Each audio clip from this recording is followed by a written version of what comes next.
Tanan ng mga broadcaster ng Pilipinas. 3 minuto na makalipas ang alas 4 na umaga. DZRH, magandang umaga Pilipinas! Sa DZRH Radio, DZRH TV at DZRH Online. Kasama si Kuya Angelo Palmones. Magandang umaga Pilipinas! Ay naku, Biyernes na tayo ngayon. 3 ng Nobyembre 2023. Sa ulo ng ating mga balita, sama ng panahon o LPA nalusaw na mga pag-ulan, asahan pa rin sa malaking bahagi ng Pilipinas. Epekto ng amihan, shear line ay naman ito sa Pag-asa. Pilipinas pumalag sa akusasyon ng China na iligal na pumasok ang barko ng bansa sa Scarborough Shoal. 2 doktor na Pinoy na nakalabas ng Gaza Strip, ligtas namang nakatawid sa Rafah border. Kampanya laban sa mga hoarders at mga price manipulators ipagpapatuloy ng Kongreso. Proklamasyon ng mahigit 100 nanalong kandidato sa barangay at SK elections pinigil ng COMELEC. 34 na dayuhang POGO workers na ipadadala sa Cebu na rescue naman sa NAIA. Eastern Samar, niyanig ng magnitude 5.6 na lindol. Maganda umaga, Pilipinas! Kasama natin ang buong radyo natin, FM Nationwide, ang ating mga action radio station sa Luzon, Visayas at Mindanao. 91.7 BNFM Radio sa Cebu at 94.3 FM sa Jansan. Sa detalye ng ating mga balita, nalusaw na ang low pressure area sa Isabela, ngunit asahan pa rin ang mga pagulan sa malaking bahagi ng bansa. Ayon kay Alzaro Aurelio ng Pag-asa, magiging maulan pa rin ang panahon sa Batanes, Ilocos Norte, Apayao, Cagayan, Isabela, Aurora at Quezon. Epekto ito ng shear line. Samantala, northeast monsoon o amihan naman ang makakaapekto at magpapadala ng pag-ulan sa ilang bahagi ng Ilocos Region, ilang bahagi ng Cordillera Administrative Region at rest of Cagayan Valley. Paalala ni Aurelio, ang mga pag-ulan ay posibleng magdulot ng pagbaha at pagguho ng lupa o landslides. Metro Manila naman at mga kalapit na lalawigan makakaranas din ng isolated rain showers o thunderstorms. Epekto naman ito ng tinatawag na localized thunderstorms. Pinalaga ng Department of Foreign Affairs ang akusasyon ng China na naging trespassing ang Pilipinas sa Scarborough Shoal nitong Oktubre at 30. Idiniin ng DFA na walang legal na batayan ang bintang ng China at gusto nitong palalain pa ang tensyon sa West Philippine Sea. Sinabi ng Department of Foreign Affairs, lehitimo at routine act lamang ng soberanya ng Pilipinas ang paglalayag ng BRP Conrado Yap sa Territorial Sea. Wala anyang obligasyon ng Pilipinas na humingi ng basbas na kahit kanino para makapaglayag sa ating sariling teritoryo. Nakatawid na ang 2 Pilipinong doktor sa Rafah border sa Gaza Strip. Kinumpirma sa DZRH at sa radyo natin ni Foreign Affairs Undersecretary Eduardo De Vega na nasa Egypt na ngayon sina Dr. Darwin de la Cruz at Dr. Regidor Isguera ng Doctors Without Borders. Kabilang ang mga Pinoy sa nasa 500 dayuhan na unang pinayagan ng Israel na makalabas na ng war zone ng Israel at Hamas. 115 pang Pilipino ang naghihintay namang makatawid pa Egypt. Karamihan nandun sa either sa Rafah yung naghihintay lang or somewhere else in Southern Gaza. Ginagawa ng Israel, ginagawa nila by group yung bibigyan ng permit. Inaasahan natin na bigyan ng priority ang Pilipino. Pero yung sabi nyo nga, yung mga injured, yung mga matatanda, yun ang nasa unahan ng pila. Yun ang naunang umalis kapon. Pero kasama 2 Pilipino galing sa international organizations. Ilan? Without Borders. Pinag-aaralan ng Department of Foreign Affairs na itaas ang alert level sa ilang lugar sa Israel. Ayon kay DFA Undersecretary Eduardo De Vega, posibleng magpatupad na ng alert level 3 sa ilang lugar habang nasa alert level 2 naman ang iba. Sinabi pa ni De Vega na nakadepende pa rin ito sa magiging pag-uusap nila kay Pangulong Bongbong Marcos kaugnay ng tumitinding Israel-Hamas war. Kasalukuyang nasa alert level 2 ang buong Israel. Walang sapilitang repatriation pero wala munang deployment ng mga newly hired Filipino workers. Itong minuto na makalipas ang alas 4 na umaga, magbabalik Pilipinas ngayong araw ang unang batch ng mga Pinoy repatriate mula Lebanon. Ayon kay DFA Undersecretary Eduardo De Vega, 6 na Pilipino ang uuwi sa bansa mamayang alas 6 ng gabi sa gitna ng tensyon sa pagitan ng Israel at ng Lebanese group na Hezbollah. Sinabi ni De Vega, 45 lamang Pilipino ang balik bansa sa Lunes mula Israel. Marami pa niyang Pinoy sa Gaza at West Bank na sentro ng Israel-Hamas war ang nagpapasaklolo, humihingi ng repatriation mula sa gobyerno. Iniimbestigahan na ng Etihad Airways ang pagkawala ng mga gamit at bagahe ng ilang Pinoy na galing Israel. Nabatid ng mga OFW na nawawala ang kanilang gamit nang kukunin na nila ito paglapag sa Ninoy Aquino International Airport. Bago lumapag sa Manila Airport, ang mga OFW ay nag-stop over muna sa Abu Dhabi sa UAE. Nangako naman ang Overseas Workers Welfare Administration o tutulungan naman ito na makapaghain ng reklamo. 9 na minuto na makalipas ang alas 4 ng umaga. Oy mga mamis! Pwede tayong mag-laundry day today ha, pero bantayan lang ho ninyo sa dakong hapon at gabi, posible ang mga pagulan. Kung ito ka ba dahil sa makapit, marikit at malupit naman siya, all you need is Pride. Ba't mapahirapan ang self-con sa Pride? Easy at worry-free naman ang laundry. Sa triple stain away formula, tanggal ang matitinding mancha based on test sa chocolate, muds, and Sebomon cotton. Gawa po ito ng ACS. Maganda umaga, Pilipinas! Magpapatuloy ang kampanya ng Kongreso sa ilalim ng pamumuno ni House Speaker Martin Romualdez laban sa mga hoarder at mga price manipulator ng produktong pang-agrikultura kahit pa bumaba ng hanggang 10 piso ang bawat kilo ng sibuyas.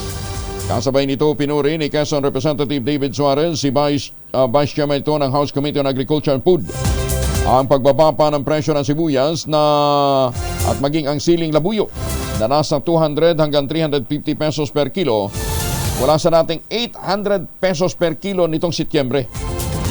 Sinabi ni Suarez na malinaw ang utos ni Speaker Romualdez na suportahan ang kampanya ng Pangulong Marcos laban sa mga smuggler at mga nagmamanipula para mapataas ang presyo ng mga agri-products at iba pang bilihin at makinabang lamang ay mga trader. Binigyan din pa ni Congressman Suarez ang kahalagahan ng pagtutulungan ng ehekutibo at legislatura sa pagbabantay sa presyo ng mga bilihin sa bansa.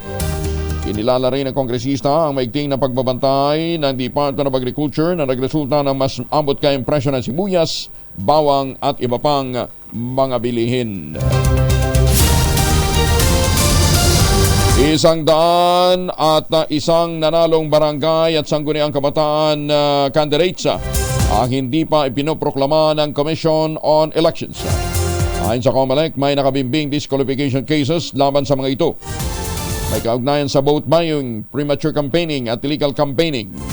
Calabarzon ang may pinakamaraming sinuspending nanalo sa BSKE, nasa 33. Sinusundan ng National Capital Region na may 22 at ang Central Luzon 14. Tigpito naman ang hinaarang ang proklamasyon mula sa Caraga at Eastern Visayas. May buntag sa mga tigpaminaw nato riyan sa Sugbo. May nga aga sa mga kuturandaran sa Negros. Nagpaalala naman ang COMELEC na patuloy na iiral ang gun ban hanggang November 29. Pahayag ito sa DCRH ni COMELEC Chair George Garcia, kasunod ng mapayapa at matagumpay na barangay at SK elections noong Oktubre 30. Ang implementasyon ng gun ban ay pinatupad noong Agosto 28, magtatapos na Nobyembre 29 pa. Alinsunod sa itinatadhana ng Omnibus Election Code kung saan ipinagbabawal ang pagdadala ng mga barel, mga deadly weapons sa labas ng bahay at mga pampublikong lugar maliban lamang kung may exemption mula sa COMELEC. May election period pa rin tayo. 30 days after the election, yan po ang election period. Pati po yung paglilipat sa mga pamahalaan, pati po yung mga appointment sa pamahalaan, pati po yung tinatawag na personal movement sa pamahalaan, lahat po yan ay prohibited pa hanggang November 29.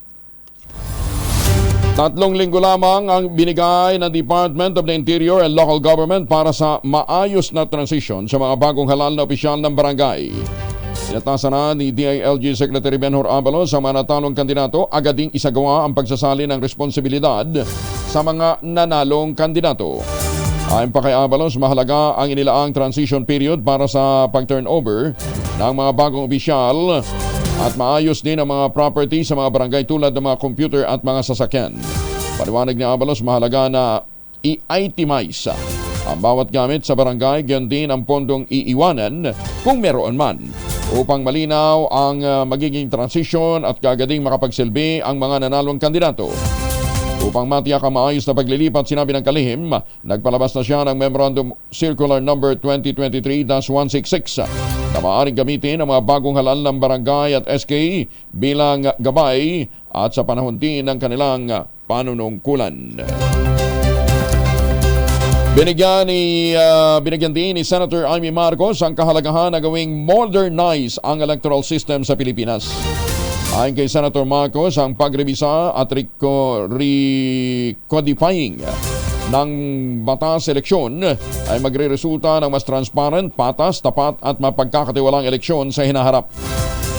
Sinabi po ni Senator Amy, 3 dekada na ang kasalukuyang Omnibus Election Code. Kaya kailangan itong gawing updated at maka-adapt sa advancement ng teknolohiya. Nakasal ito sa inihaying Senate Bill 179 ng mambabatas na naglalayong palakasin ang Omnibus Election Code at i-modernize ang electoral system ng bansa. Magugunitang nagkasa na rin si Senator Marcos ng public hearing para sa pagsasagawa ng national at local elections sa pamamagitan ng manual at automated voting and counting. Iginiit ni Senator Amy na ang kombinasyon ng counting system ay para sa benepisyo o kapakinabangan ng mga botante na nais makitang nabilang talaga ang kanilang mga boto. Binabalangkas na rin ang pamahalaan ng malituntunin sa pamumuno ng mga bagong halal na Persons Deprived of Liberty o PDL sa katatapos na barangay at sangguniang kabataan elections.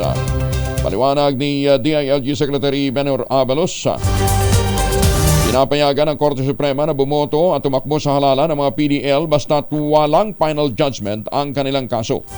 Nilinaw din ni Abalos na ang mananalong PDL ay maaaring magsilbi sa kanilang mga nasasakupan kapag sila inabsuelto sa mga kasong isinampa laban sa kanila.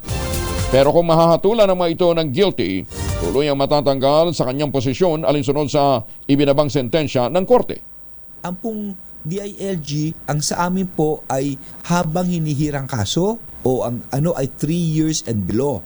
Yan po ang sakop ng Bureau of Jail and Penology. More than that, doon ka na sa correction sa Department of Justice. So karamihan po ng sakop namin ay hinihir pa ang tinatawag nating kaso. Ngayon, magtataka kayo, ilan ba ho ang tumakbo? Kung hindi ako nagkakamali, 8. 8 po. Sa 8, 3 nanalo, kagawad ng barangay. No? Ang katanungan dito bakit nangyari yun? Dahil nga nire-recognize natin ang kanilang karapatan para bumoto at maihalal. Ngayon, kung sasabihin ng korte guilty ka later on at ikaw ay hindi na pwede, matatanggal ngayon yan. Kung kasama yun sa sentensya niya. At kung naman siya ay ma-acquit, dire-diretso na ang kanyang panunungkulan. Samantala, ayon pa rin kay Abalos, pinag-aaralan na nila ang mga polisiya kung paano makapagsisilbi ang mga nanalong PDL sa kanilang mga nasasakupan. Ito ngayon, ang sa amin lang is that, alam mo, ayaw pa namin siyang bigyan ng ibang pabor bukod sa pabor na binibigay namin. Pag-aaralan namin maigi ang polisiya ng Bureau of Jail and Management dahil kung hindi ako nakakamali, ang ating mga nakapit dyan, meron tayong mga klase for college, for ALS program, etc. At meron tayong dati may virtual dalaw. Yung mga Zoom, mga gano'n. Siguro, sa mga ganitong panahon na may mga virtual dalaw, pwede na nilang gamitin ito at i-adjust nila yung oras para kung meron silang, let's say, meeting sa kanilang barangay council. No? Baka pwedeng i-convert ito. No? So, itong polisiyang ito'y pinag-aaralan at pinag-uusapan ngayon. Bagong balita, bagong impormasyon. Kasama si Kuya Angelo Palmones. Magandang umaga, Pilipinas! Ay mga misis, sa may araw ba si Bonso pag-uwi galing ng Lakwatsa? Balik eskwela ho sila sa Lunes, ha? Dahil yan sa germs sa katawan nila para labanan ng amoy araw at amoy pawis, gumamit ng Shield Bath Soap regularly. Ang Bitabalan Shield sa paglaban sa germs versus another brand may shea butter na pampalambot ng kuti sa presyong abot kaya 12.50 SRP. Kaya mga misis, ay challenge you. Subukan ng Shield Bath Soap, galit sa sakit may malasakit, sulit na sulit. Ay magandang umaga sa mga Pilipino dyan sa Saskatchewan, Canada. At sa mga suki natin dyan ho sa Canada, kumusta na ho kayo, ha? Siyempre sa buong Amerika at sa mga seafarers ho natin, sa ating mga mandaragat saan mang pong panig ng mundo kayo naroroon ngayon, magandang umaga. Maraming salamat sa inyong sakripisyo para sa bayan. Teka muna, nasa Guadalupe Market ngayon si Noche Kaka sa Rich 27 Noche. Maayong buntag, Kuya Angel. Narito na ang presyo ng mga pangunahing bilihin dito sa Guadalupe Market ngayong Friday morning. Ang bigas, Kuya Angel, sa local rice, yung special, 62 pesos ang kilo, habang yung well-built rice, 45 pesos. Bangus dito, Kuya Angel, 190 ang kilo, yung tilapia, 160, galunggong na local, 240 ang kilo. Isama na rin natin yun sa mahihilig sa alumahan, 360 ang kilo. Beef prapra naman na dito, mataas, nasa 470 ang kilo. Yung beef brisket, 430, habang yung kasim, 310 ang kilo. Isama natin yung liempo, 370. Ang whole chicken, 190 ang kilo. Itlog, bawat isa, merong 8 pesos. Patang ampalaya naman na Kuya Angel, mataas na sa 140 ang kilo, yung sita 100, pechay native 80, habang yung kalabasa 80 pesos ang kilo. Tumaas din yung talong, 100 na ang kilo. Ganun din ang kamatis, tumaas din na sa 140 ang kilo. Ang carrots naman na Kuya Angel, 160 ang kilo. Habichuelas, tawag na Baguio beans, 140, white potato 220 ang kilo, yung pechay Bagyo naman 120, at yung sayote nasa 50 pesos ang kilo. Ang sibuyas sa pula, yung local 160 ang kilo, yung white onion na imported, yung malaking size 100, at yung garlic imported 160, habang yung siling labuyo nakapako na lang sa 300 ang kilo.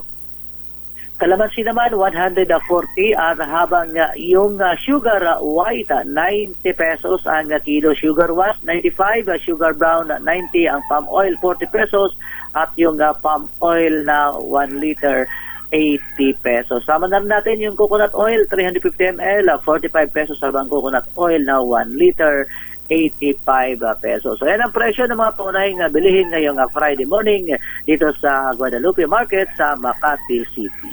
Mula sa kadanan sa Pilipinas, sa DCRH, ako si Natika Kasul, tuloy sa pagbabalita, tuloy-tuloy sa serbisyo, sama-sama tayo, Pilipino. Bagong balita, bagong impormasyon, kasama si Kuyang Angelo Palmones. Magandang umaga, Pilipinas! Maya pa ba kay kayungan sa ating mga kababayan dyan po sa Pampanga.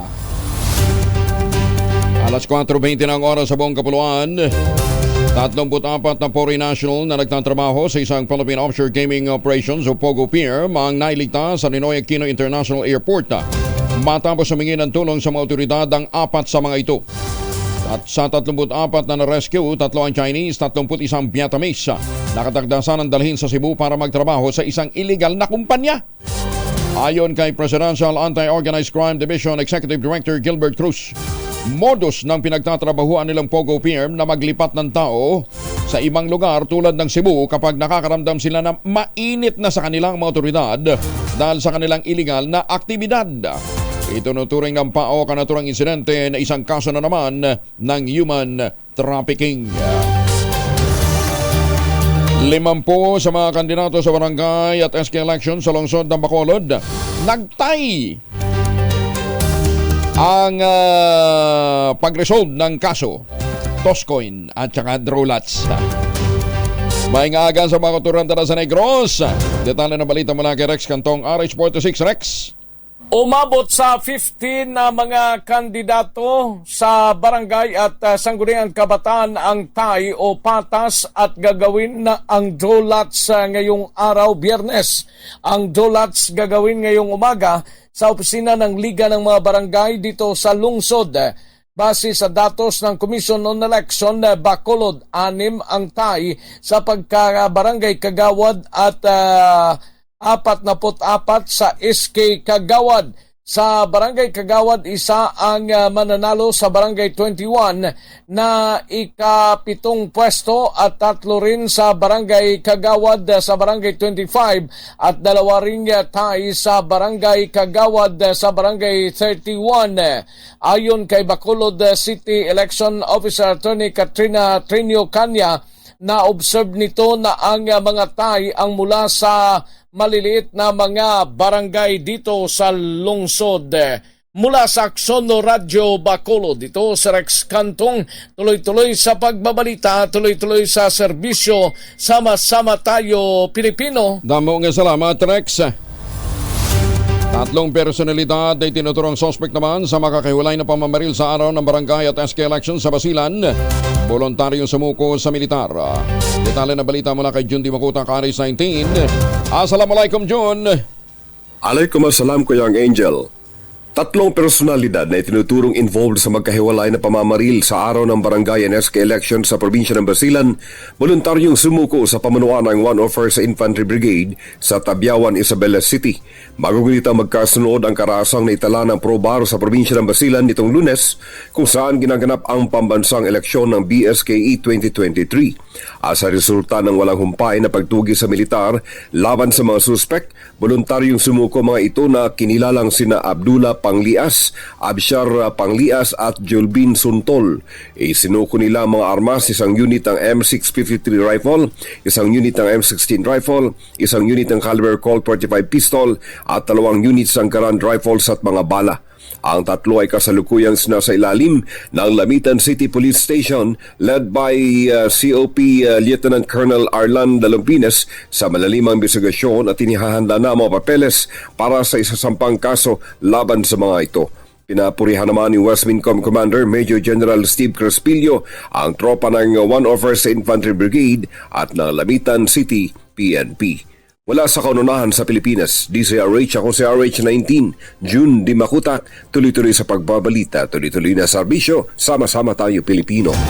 Sukran, June. Barangay Kagawad na sakay naman ang motorsiklo nabangga ng pick-up sa Labrador, Pangasinan. Naku, patay din. Detalye ng balita mula kay Freddy Pajardo, Aris 38, na Masantos siya kabasan, Itzike Amin sa ating mga kababayan sa Pangasinan. Freddy.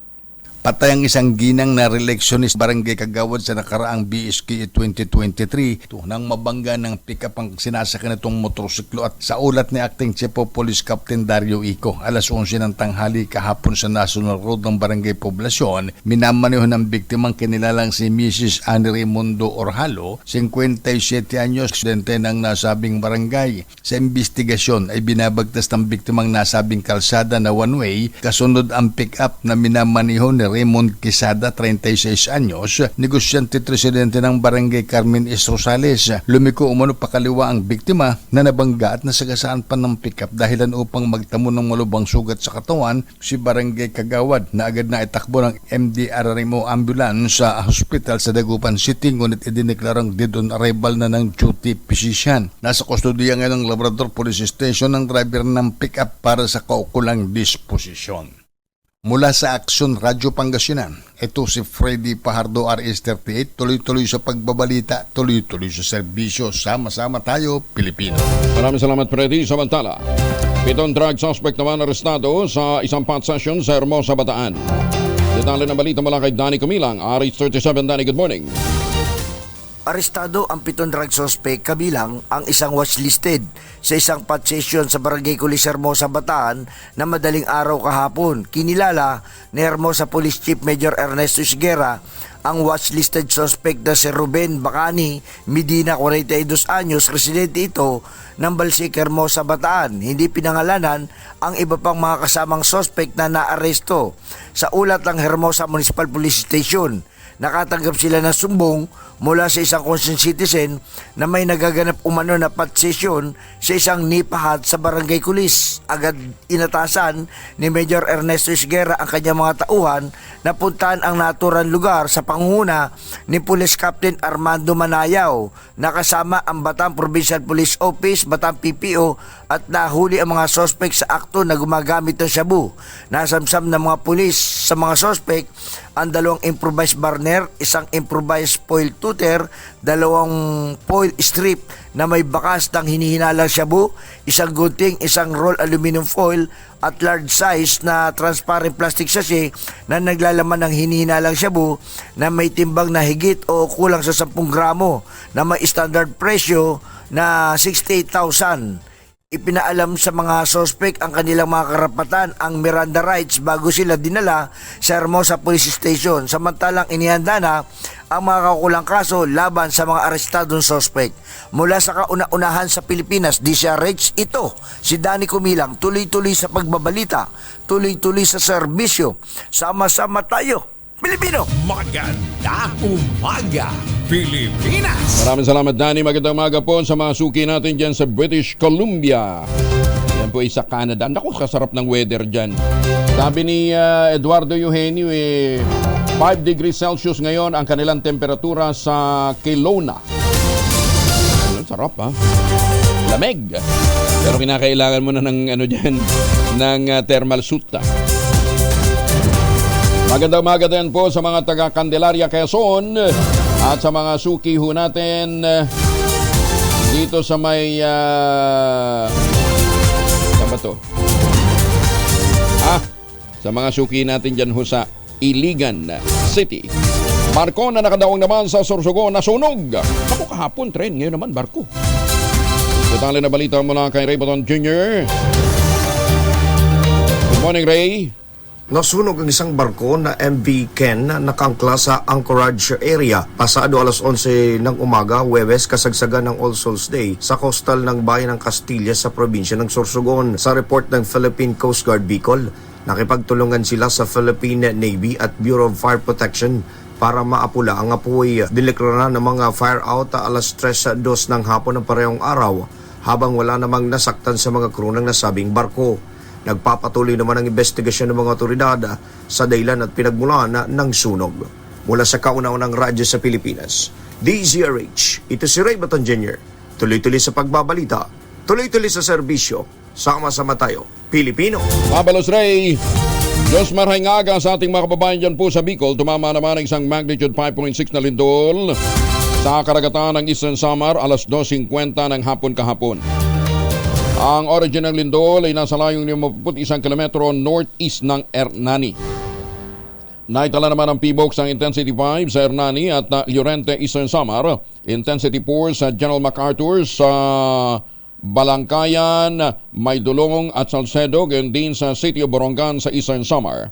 Intensity 3 naman ang nararamdaman sa Kinapundan, San Julian, Sulat, Tap, Mercedes, Giwan, Giporlos, Lawaan, Balangiga, Eastern Samar at sa City of Tacloban sa Leyte.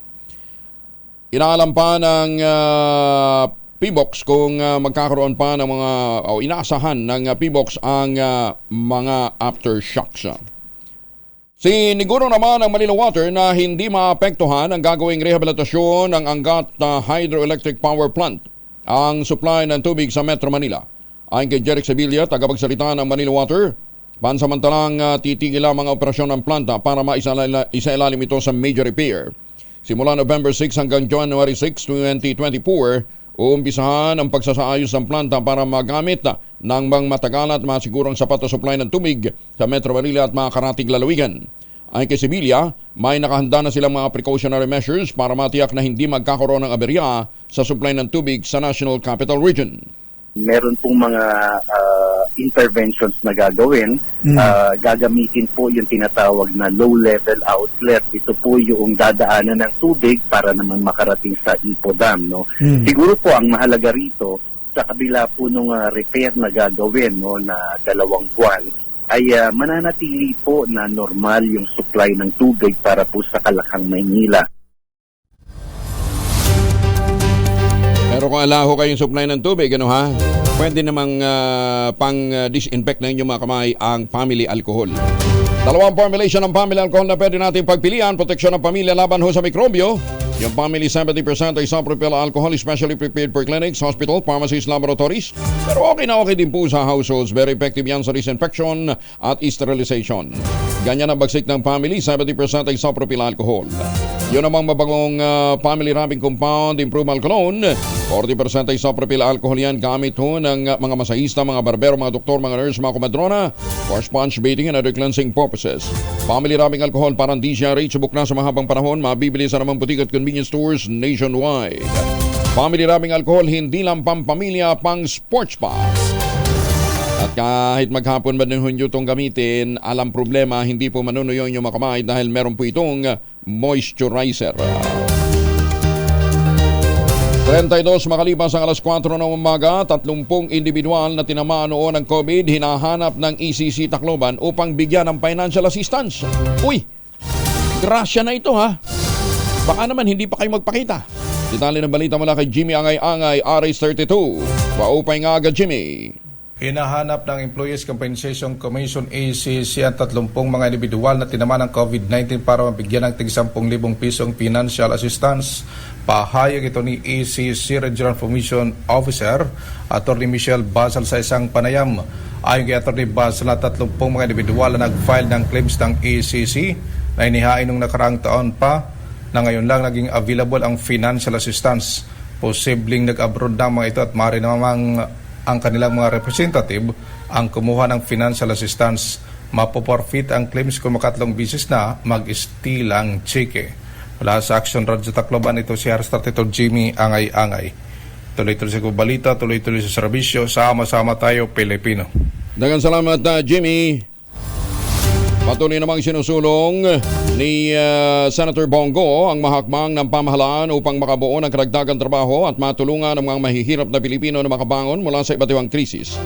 Mahigit ni Go makaraang magpaabot ng tulong sa 54 na micro-entrepreneurs sa Bangar Municipal Covered Court. Ito po sa Bangar, La Union. Bukod sa tulong ng grupo ni Senator Bongo, katuwang din ang Department of Trade and Industry nagbigay ng negosyo kit sa pamamagitan ng livelihood program na nauna nang itinaguyod ni Senator Go para matulungan ang mas maraming apektadong komunidad na makabangon mula sa kalamidad at iba pang mga krisis. Sinabi ni Senator Go na patuloy ang gobyerno sa paglikha ng mga karagdagang oportunidad sa kabuhayan, partikular na sa mga mahihirap na sektor. Samantala, tumataginting na 10 milyong pisong cash prizes naman ang naghihintay sa mga maswerteng bingo aficionado ngayong Pasko.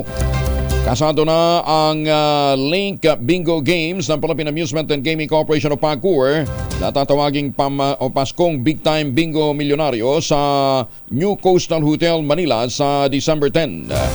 May pagkakataon ng lahat ng mga player na makapag-uwi ng 1 milyong piso kada laro. Available ang ticket sa halagang 3,000 pesos kada isa at makakakuha ang players ng hanggang 4 na card kada laro para naman sa 10 bingo games. Bukod sa host site, maaari ding sumali ang mga interesadong players sa Link Video event sa pamamagitan ng Casino Filipino branches at satellite sa Angeles, Bacolod, Cebu, Grand Regal, yan po sa Davao, Ilocos Norte, Iloilo, Mactan, Madison sa Mandaluyong, Mandaue, Malabon, Grand, Olongapo, Tagaytay, Tagum at Talisay. Kaya dun ho sa mga mahihilig magbingo, baka itong pagkakataon nyo, makadali kayo ng hanggang 1 milyong piso. Sa iba pang mga balita, Administrasyong Marcos nananatiling prioridad ang pagpapababa sa insidente ng kahirapan. Detalye ng balita mula kay Let Narciso, RH14. Let? Patuloy na tinututukan ng administrasyon ni Pangulong Ferdinand Marcos Jr. ang mga hakbang para mapababa ang insidente ng kahirapan sa bansa. Sinabi ito ni NEDA Secretary Arsenio Balisacan kasunod ng SWS September Survey kung saan lumabas na halos kalahati ng mga pamilyang Pilipino ang nagsabing mahirap sila. Ipinunto ni Balisacan na isinagawa ang survey matapos ang serye ng pananalasa ng bagyo na nakaapekto sa presyo ng mga bilihin lalo na ang pagkain. Mas mataas niya ang food inflation noong Setyembre kumpara noong Hunyo dahil sa problema sa supply. Pero binigyang diin ng kalihim na iba't ibang estratehiya ang ipinatutupad ng pamahalaan sa pagtugon sa kahirapan. Desidido niya ang Administrasyong Marcos na makamit ang target na maibaba sa 9% ang poverty incidence pagsapit ng 2028. Para sa kauna-unahan sa Pilipinas, DZRH, ito si Let Narciso. Tuloy-tuloy sa pagbabalita, tuloy-tuloy sa serbisyo, sama-sama tayo, Pilipino. Maraming salamat, Led. Samantala, nagpaabot ng pagbati si dating Pangulo at ngayon ay House Deputy Speaker Gloria Macapagal-Arroyo kay House Speaker Martin Romualdez sa mataas na trust at performance rating na nakuha nito sa survey ng Octa Research Group. Idinaan ni Arroyo ang kanyang pagbati kay Romualdez sa isang press statement na ipinadala sa mga mamamahayag. Nakakuha si Romualdez ng 60% trust rating at 61% satisfaction rating sa survey ng Okta, isinagawa mula September 30 hanggang October 4. Bukod kay Arroyo, ilan din sa mga mababatas na naunang nagpaabot ng pagbati sa House Speaker. Dahil naman sa 4 na mataas na mga opisyal, dahil ito lang pala, sa 4 na matataas na opisyal ng gobyerno ang hindi bumababa ang survey rating. Ang mataas na rating naman na nakuha ni Speaker Martin Romualdez ay patunay umano na epektibo ang pamumuno nito sa Kamara de Representantes ayon kay House Majority Leader Manuel Jose Dalipe. Sinabi ni Dalipe na naging totoo ang Kamara sa pagiging House of the People sa ilalim ng pamumuno ni Speaker Romualdez na nakasentro sa publiko at mahihirap ang mga ginagawa nito. Sinabi ni Dalipe na first in last out brand ang naging pamumuno ni Speaker Romualdez at nagsilbing inspirasyon sa mga miyembro ng Kamara at ng Sekretariat upang magsumikap sa trabaho. Sinabi pa ng kongresista ang survey ay gagamitin ng Kamara bilang gabay sa mga gagawing polisiya ng gobyerno. Isinusulong naman ni House Committee on Appropriations Chairperson at ako Bicol Party List Representative Elizalde Co ang pagdaraos ng 3 araw na Bicol Loco Festival. Nang hihingi na rin opinyon si Congressman Co sa mga kapwa Bicolano kaugnay ng kanyang panukala, balak gawin ito sa Hunyo at Hulyo ng susunod na taon. Kasama sa panukala ang Hot Air Balloon Festival tulad ng ginagawa sa Clark, Pampanga o sa Cappadocia sa Turkey. Galing ha? At sasabayan ang live concert ng lokal at international artists. Plano rin ni Congressman Go na pailawan ang paligid ng Bulkang Mayon tulad ng ginawa ng France sa pamosong Eiffel Tower at maging ang mga pyramid sa Giza sa Egypt. Kumpiyansa pa rin ang Administrasyong Marcos na bubulusok sa 9% ang antas ng kahirapan sa bansa pagpatak ng 2028. Ayon kay NEDA Secretary General Arsenio Balisacan, nagdodoble kayo naman ang pamahalaan para mabawasan ang poverty incidence sa pamamagitan ng iba't ibang estratehiya at whole of society approach.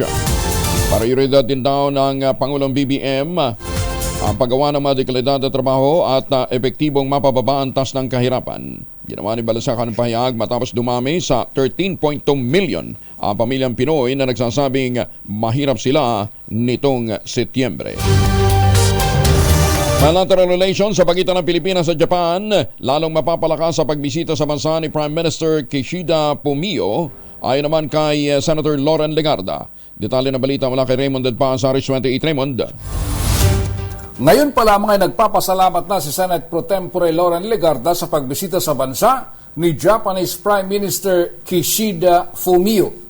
Ayon kay Legarda, isang karangalan na mapasama sa mga miyembro ng Senado na dadalaw sa special joint session ng Kongreso upang pakinggan ang mensahe ni Prime Minister Kishida. Umaasa ang senador na sa pagbisita niya sa bansa ay gagampanan ng Japan ang mahalagang papel upang tulungan ang Pilipinas sa pagbabantay nito sa ating teritoryo. Kasama ng dagdag na training ng mga tauhan ng Armed Forces of the Philippines, katuwang ang mga tauhan ng Japanese Self-Defense Forces. Ang Japan ay nanatiling pangunahing partner ng Pilipinas na pinanggagalingan ng Official Development Assistance o ODA.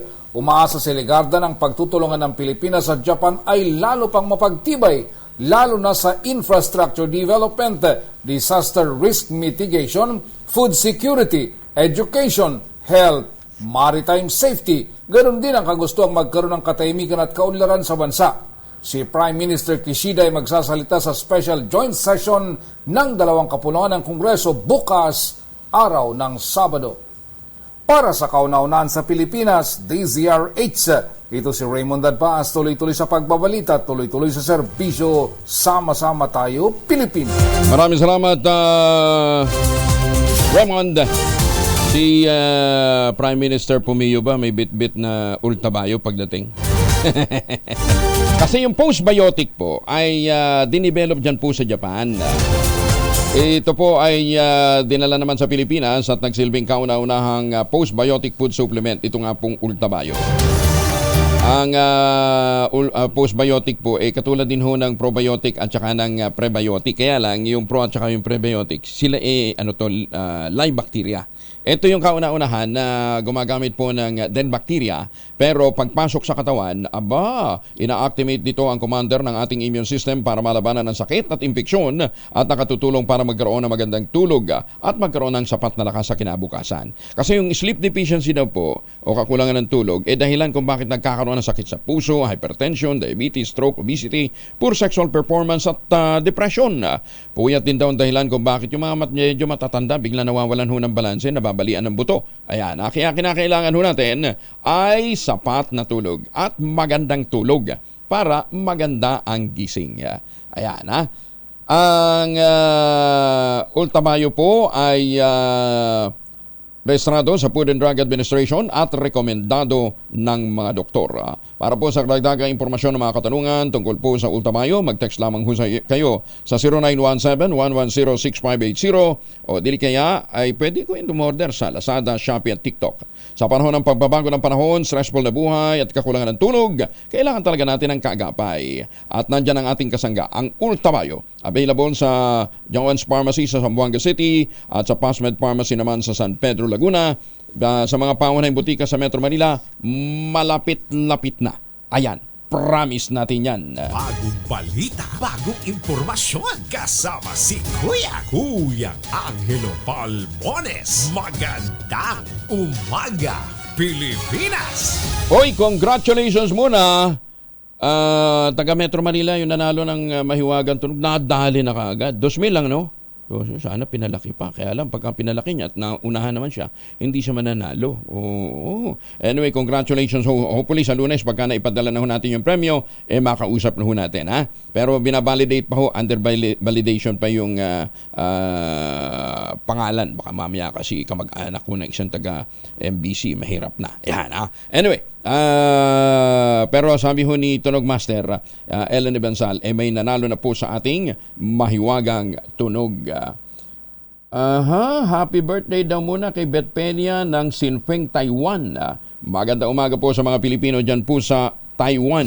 Magandang umaga, Pilipinas! Alam ba ninyong pang-16 na magkakasunod na taon na kabilang pa rin ang Pilipinas sa mga bansang pinakadelikado sa mga mamamahayag? Pang-8 ang Pilipinas sa Global Impunity Index ng New York-based Committee to Protect the Journalists, bagamat bahagya itong bumaba mula sa pang-7 sa nakalipas na 2 taon. 20 kaso ng murder sa mga journalists ang hindi pa na nare-resolba sa bansa mula sa 14 noong 1 taon. Dumagdag sa listahan ang pagtumba kina Renato Blanco sa Negros Oriental noong September 2022, Percy Lapid ng Las Piñas noong October 2022 at Chris Bundukin ng Oriental Mindoro noong Mayo 31. Binagyan din ng CPJ o Committee to Protect Journalists lubang mapanganib ang buhay ng mga mamamahayag sa Pilipinas, lalong-lalo na sa mga radio journalists sa mga probinsya. Magandang umaga, Pilipinas!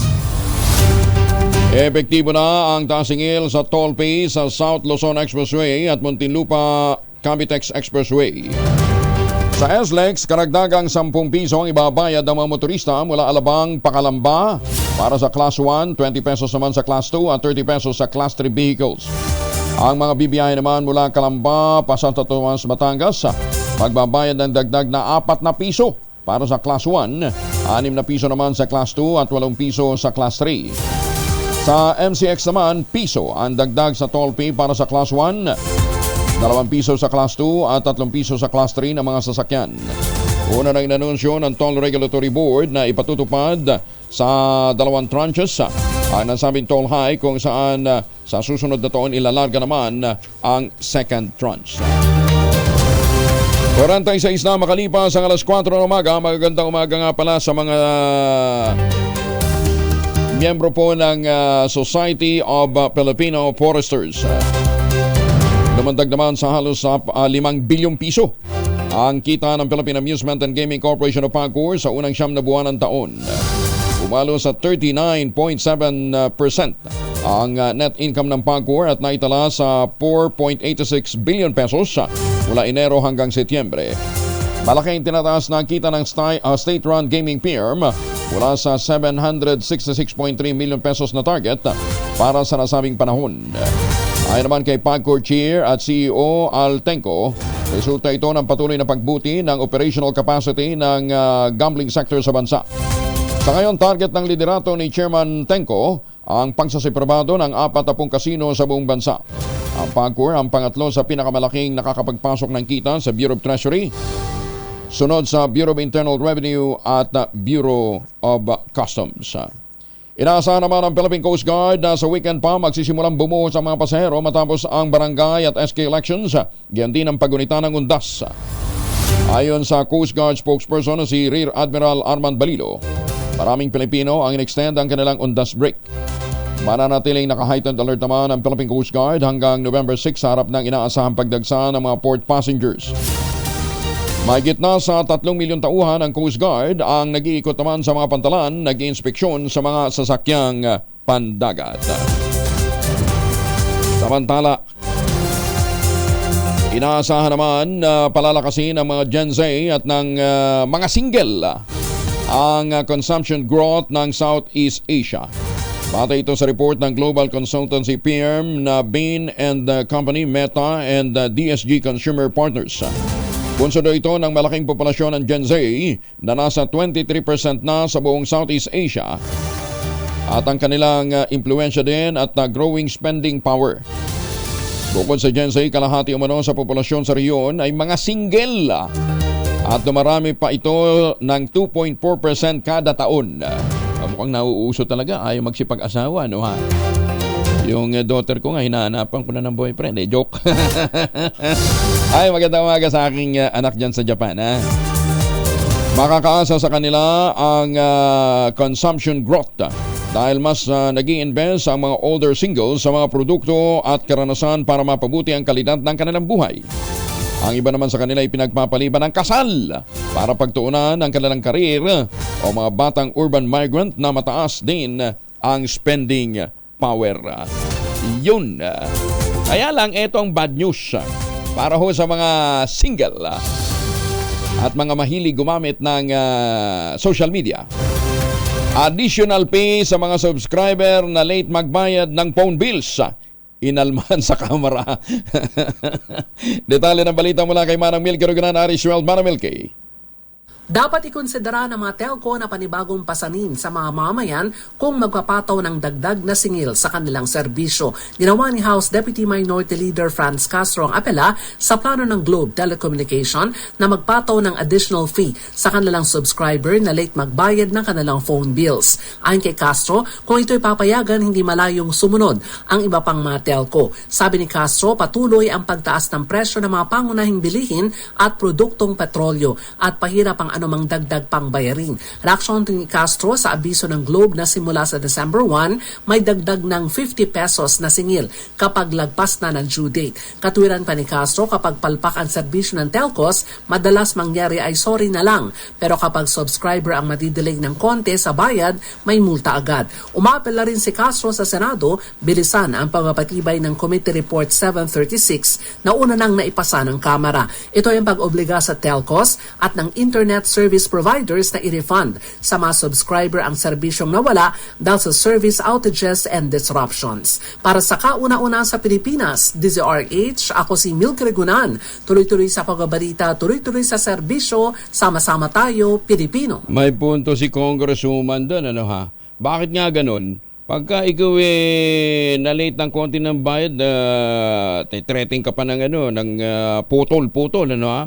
Pagkatapos ang taas-taas ang taas-taas ng kanilang penalty. Pangit naman yung serbisyo. Kita naman ho ninyo dito, kausap nyo lang yan sa kabilang kanto pupugak-pugak yung signal. Pagkatapos ngayon, magcha-charge ka pa ng additional ba? Tsaka mahirap yan ha, gaya halimbawa nitong lintik na Streamtech na ito ha. 3 buwan ka nang nagbabayad, padadalan ka ng bill na naipon daw yung na hindi mo daw nababayaran. Subukan nyo magpataw ng multa. Babalikan ko kayo ng demanda. Unang-una, perwisyo na ho kayo dahil yan bang wala ang peace of mind. Makakatangka, teka muna, nakapagbayad na tayo ng ganito . papadala mo ngayon yung proof of payment mo. Ang sasabihin nila, ay teka, hindi na credit. Tapos, after 3 months, meron ka na namang, may paalala ka na naman na hindi ka daw nagbayad sa loob ng 3 buwan. Ugok pala kayo dyan sa Streamtech Alam nyo kung meron lang ibang magpo-provide ng serbisyo doon sa subdivision na siniservisyoan nyo, papalitan na namin kayo. Perwisyo kayo Hindi ba? Pangit po, pugak-pugak na nga yung signal nyo. Pagkatapos hindi nyo pa i-credit na maayos yung mga bayarin namin. Tapos ngayon magpapato kayo ng multa kung hindi ba naman kayo ugok ka. Subukan nyo lang magpato. Sorry maiinit talagang ulo mo Nagbabayad ka ng advance. Sisingilin ka pa. Pagkatapos, after 3 months, sasabihin, accumulated yung babayaran mo. Pag nakita mo ngayon, gulat na gulat ka. Ba't ang laki-laki nito? Di ba? Ay, sus me. Mami Raquel, napatawad na raw. Mabuti si Mami Raquel, napatawad niya. Napatawad niya na ang anak niyang si Jake Cyrus kahit hindi ito nagsosorry. O Jake naman, ba't naman hindi ka nagsosorry? I-chika mo nga yan, Morley Alinio. Morley! Gising na ang showbiz, rampa na Pilipinas. Good morning, Kuya Angel. Nagkaroon ako ng chance na makausap si Mami Raquel Pempenco, ang ina ni Jake Cyrus na dating Charis Pempenco. Ayon kay Mami Raquel, kahit daw hindi humihingi ng paumanhin o kapatawaran ang kanyang anak na si Jake ay matagal niya na itong pinatawad dahil bilang isang ina, siya daw ay nagmamahal sa kanyang anak at hindi niya raw kaya itong talikuran. Kung ano man daw ang naging problema nila mag-ina, sana nga daw ay matapos na ito at magsimula sila at magkaroon ng panibagong buhay na may concern sa isa't isa. Yan ang ating DZRH Showbiz Hottest News. Ito po ang inyong RH47, Morley Alinio. Tuloy-tuloy sa pagbabalita, tuloy-tuloy sa serbisyo, sama-sama tayo, Pilipino. Maraming salamat, Morley. Ayan, Jake, padalahan mo rin ng tsokolate ang mama mo. Ayan, Huwag mong kalimutan, andyan yung tangerine chocolate. Ang tangerine chocolate po naman ay produkto ng mga magniniyog dyan po sa lalawigan ng Quezon. Sa tulong naman po ni Dr. Helen Tan, itong mga magniniyog na dating umaasa lamang sa Copra, abang ngayon mga MSMEs na ho sila at nagbibenta ho sila ng tangerine chocolate mula po sa mga dekalidad na mga cacao beans na kanilang napoproduce sa ilalim ng nyugan. Ayan, hinakot ho kasi ni Dr. Helen Tan yung mga magagandang planting material na cacao galing Davao at yung pong itananim sa ilalim po ng mga nyugan. Kaya ngayon, meron ho silang dagdag na pinagkakakitaan bukod po sa mga coconut products. Ayan, Pero yung mahigit 10 variants ho ng tangerine chocolate na available sa 0919-095-5935. Yan po ay kumuha din ng mga raw materials galing po sa mga magsasaka. Kaya ito pong tangerine chocolate talagang produkto ng mga magniniyog, mga magsasaka dyan po sa lalawigan ng Quezon. Tangkilikin po natin, suportahan po natin ang tangerine chocolate. Yun nga po kay Dr. Helen Tan. Sino bang magmamalasakit sa ating kapwa Pilipino kundi ang mga buyer na Pilipino? Tangkilikin ang gawang atin katulad ng tangerine chocolate. Umaga Pilipinas. Ay, napag-uusapan na lang din po ang mga tanim, makakausap po natin ngayon ang Pangulo ng Society of Filipino Foresters, si Attorney Roberto Oliva. Attorney, magandang umaga po sa inyo. Kumusta na po kayo? Good morning, Sir Angelo. Okay naman po, okay naman. Thank you for getting me. Opo, Attorney, gaano karami ang miyembro po ng Society of Filipino Foresters Incorporated? Siguro po ito, nandit kumulang yung buhay, Sir Angelo. Siguro po mga between 15 to 20,000 members ng Society of Filipino Foresters. Pero di ba regulated career din ang pagiging forester? May exam din silang dinadaanan? Opo, meron po kaming examination, board exam, at kami po ay kailangan license ng Philippine Regulation Commission. Okay. Ang tanong nila, relevant pa bang mga forester natin? Wala na tayong gubat. Talaga ito, Angelo. Salamat po sa tanong na yun, pero ang sagot po doon it is more relevant now than ever ang magbububat. Opo, yun po ang sagot doon. Teka, less than, ilan pa ba natitira? Ang balita ko, nasa less than 7% na lang ang ating virgin forest Alam po nyo, yun po yung tinatawag na virgin forest o hindi pa nagagalaw na kabundukan. But the total forest area of the country is close to 15 million hectares. Kalahati po ng lupain natin ay classified as forest land. Yung iba nga lang walang masyadong kahoy. But ang forest, Sir Angelo, ay dalawang klase. Isang tinatawag na protection forest o yung national parks natin, at yung isa naman ay production forest na kung saan nagpuproduce po ito ng kahoy para sa mga kailangan natin. Aha. So, saan po mapasok ngayon ang forester?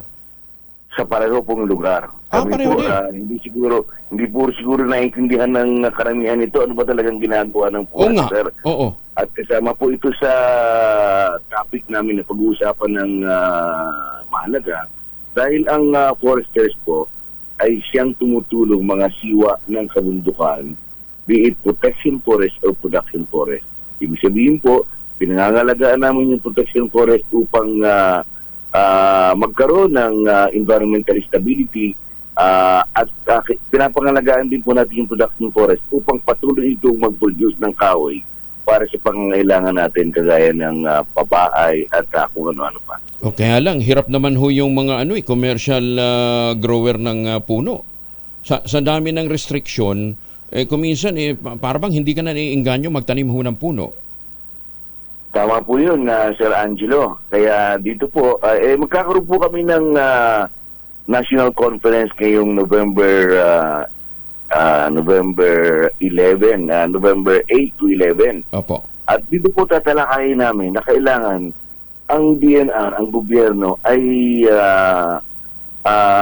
iluwagan ang mga restrictions upang maraming mag-invest plantation forestry. At para maingganyo, napakayaman po natin sa likasyaman at napakaganda po ng lupa natin. But people are afraid to invest because of the too many restrictions of government. Oo. Versus mga 20 years ago, gaano ho ang ininipis ng ating gubat? Yung virgin forest natin? Ay, napakalaki po. Actually, if you go back to the start of the 1900s, ay 17 million hectares po ng ating kalupaan ay virgin forest. Wow. At ngayon ay ang sinasabi, kagaya ng sinasabi mo, ay siguro mga 800,000 na lang. Ganun po grabe ang pagnipis ng ating virgin forest. Pero meron po naman tayong mga second growth forest pa. Opo. Opo. Kung ganun kahigpit ang ating mga policy sa pamumuto ng puno, na nakakaapekto nga po sa interest ng mga commercial growers, bakit ganun pa rin ho ang pagnipis ganun kabilis ang pagnipis ng ating gubat? Alam mo kasi, Sir Angelo, yun po kasing batas na ginagalawan ng forestry ay 1975 pa, na kung saan napakaraming kahoy pa natin. Mm-mm. At dito, siyempre maraming restriction. Bawal ang ganito, bawal pumutol ng basta-basta. Kasi nga, nandiyon yung kahoy. Pero ngayon, wala na yung kahoy. Kailangan luwagan na para magtanim naman. Yun po yung sa madaling salita, government now must encourage investors, including, in fact, the government must allow other government agencies, kagaya ng local governments, na mag-participate sa tree plantation program. Aha. Okay. Meron ho tayong mga NIPAS law, yung National Integrated Protection Area System. Katunayan, marami tayong mga bundok na nasa ilalim po ng protected area. Bigyan ko kayo halimbawa ng isang example. Mount Apo. Di ba? Protected area po ito dahil ito po tahanan ho ng Philippine monkey-eating eagle. Di ba? Okay. Pagpunta ho kayo doon sa gitna ng bundok, kalbun Di ba? So, anong nangyari ho sa mga NIPAS area natin? Pondo ho ba, edukasyon, o enforcement ang kulang? Alam po nyo, Sir Angelo, maraming salamat dahil napakatatas ng iyong kaalaman. At alam niyo po, Sir Angelo, isa ka sa tinitingnan namin na icon ng mga sumusuporta sa kabundukan. Marami pong problema ang mga National Integrated Protected Areas. Kasama na rin po dyan yung education, kasama na rin dyan yung illegal activities. Pero sa ngayon po, gusto kong ipaalam sa inyo na maganda naman ang programa natin dahil ang integrated protected areas ay hindi na lang minamanage ng DNR kundi ng buong community. Meron po itong tinatawag na PAMB, Protected Area Management Board, na kung saan ang local governments, lahat ng local governments, pati na yung mga NGOs ay nagmamanage nito. At kung titignan niyo po yung isa-isa, ay meron na po yung mga plano talaga namang naghihikayat upang pagandahin ang mga national parks na to. Oo. Personally po, ako'y nagpapasalamat sa inyong pagkilala doon ho sa mga initiative. Dahil sabi ko nga, itong paglaban natin sa gubat, parang isang advocacy na ang dami pong nakakalaban. Ang dami nagagalit sa iyo. Balikan ko lang yung Mount Apo, for example. Nag-file kami ng writ of kalikasan para matigil ho yung pamumuto ng puno. Sa awa ng Diyos, nanalo na ho kami. Hanggang ngayon, hindi naman ho na-implement. Ang issue nga po ay kakulangan ng pondo. So, do we need to strengthen the laws? Meron ba tayong kailangang ambyendahan, attorney? Sa NIPAS law po, may bagong e-NIPAS lang. Ang kailangan po ay huwag tayong titigil sa mga advocacies natin. Actually po, kasi pag tumingin ka sa kaliwa o natulog ka, talagang papasok ang mga illegal loggers dahil yan po pera na puputulin na lang Correct. Pero ang ginagawa po natin dyan, kasi wala namang mag-aalaga niyan, wala namang, hindi naman pwedeng sumigaw ang kahoy, hindi naman pwedeng sumigaw ang mga hayop. Ang mag-aalaga niyan, talagang tayo lahat, dapat malaman ng mamamayan na kapag hindi natin inalagaan ang kalikasan, ay walang mag-aalaga. Ang kalikasan ang siyang babalikan tayo. Kaya ngayon meron tayong tinatawag na climate change, pagbabaha at kung ano-ano pa, dahil hindi natin inaalagaan ang kalikasan. Marami kasi hanggang ngayon ayaw pa rin maniwala na may climate change. Tingnan ho ninyo, yung norte na dati hindi naman matinding binabaha. Ngayon, ultimo taas ng bundok, binabaha, di ba? Kasi nga po, wala na sapat na puno na nag-hold. Pangalawa, siguro ang kailangan palakasin din, Attorney Oliva, yung kampanya para ho sa pagtatanim ng kawayan. Dahil sabi nga natin, unang-una, napakaganda nitong buffer zone para sa economic activity ng mga stakeholders natin sa bundok.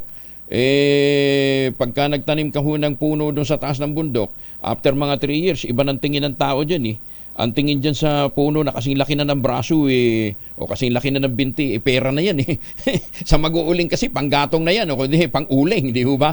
Kaya kasama ho ba sa inyong isusulong ito hong pagtatanim ng kawayan? Alam nyo, Sir Angelo, talaga pong sinusulong po namin ang pagtatanim ng kawayan.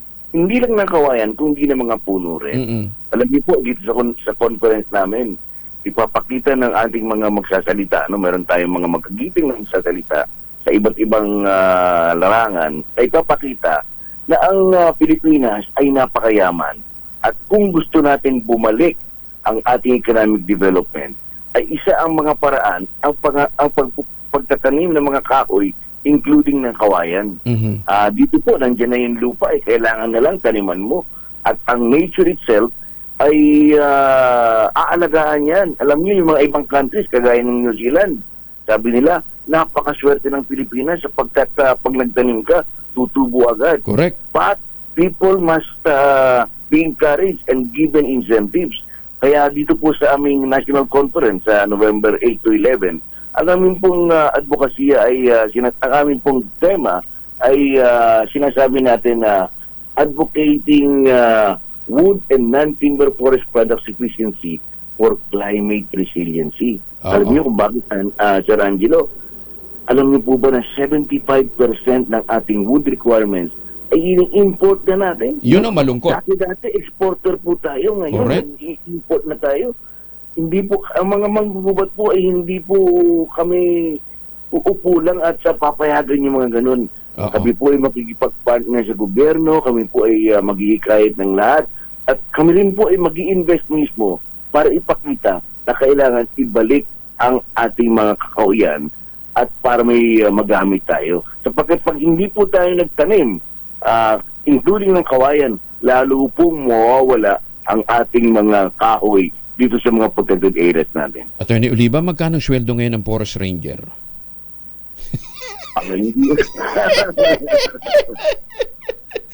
Di ba? So pa ito sa sektor na kinakailangan din ho talaga ng tulong. Di ba? Mantakan mo yung mga forest rangers natin, hanggang ngayon ang sinasakyan yata bisikleta. Paano ka naman hahabol? Actually, naglalakad lang po. Naglalakad lang. Talagang Cadillac, ha? Hindi pala talaga bike, ha? Ang biro nga dati, di ba? Hindi sila nagka-Cadillac, naka-BM sila. BMX. Kasi nagbabike.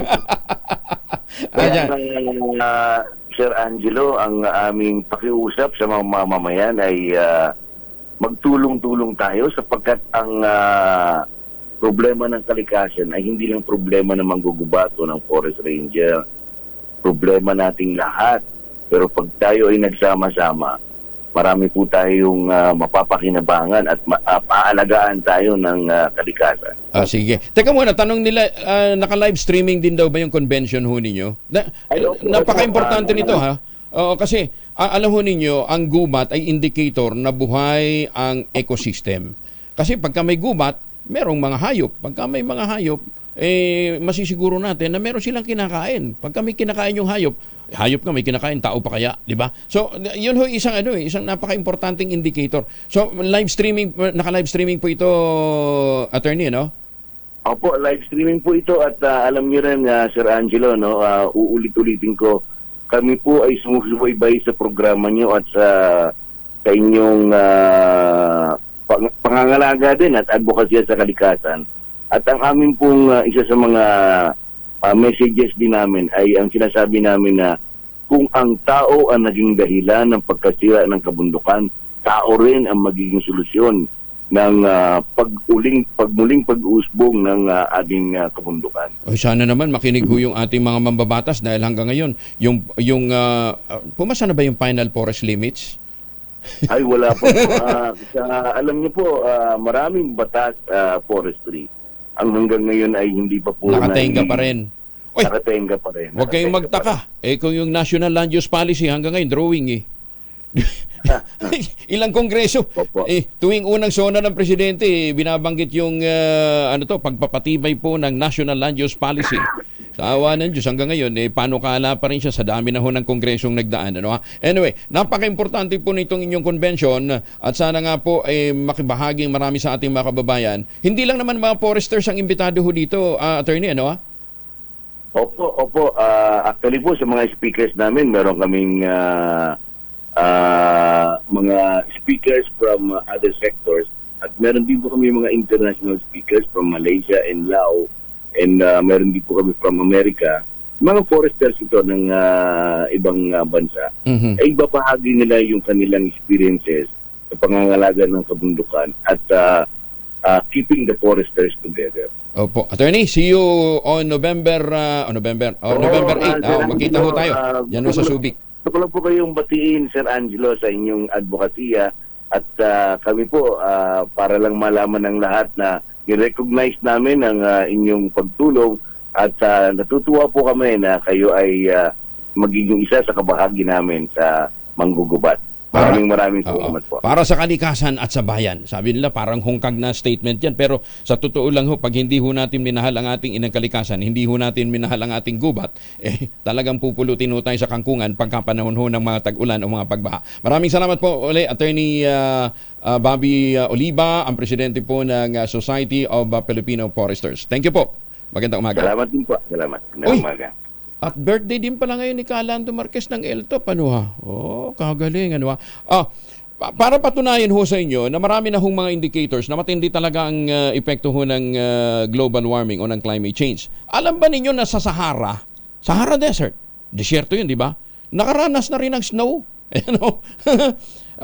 Noong 1979 at noong January 2012, nakaranas na ho ng pag-snow dyan po sa Sahara. Ibig lang sabihin ho nun, talagang nagbabago na ho ang panahon. Kaya kinakailangan ho, iba yung pagtutulungan ho natin para maibalik ang sigla ng ating mga gubat.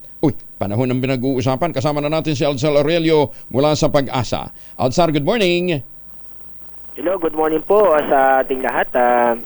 Maulan ng panahon, inaasa po natin sa bandang Northern Luzon dahil po yan sa shear line.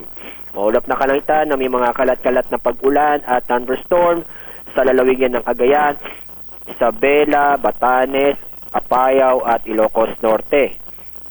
Samantala sa lalabing bahagi ng bansa ay magiging maganda at maliwas panahon ngayong araw, maliban na po sa mga thunderstorm, dulot ng kusa magbigay ito ng mga isolated na mga pag-ulan.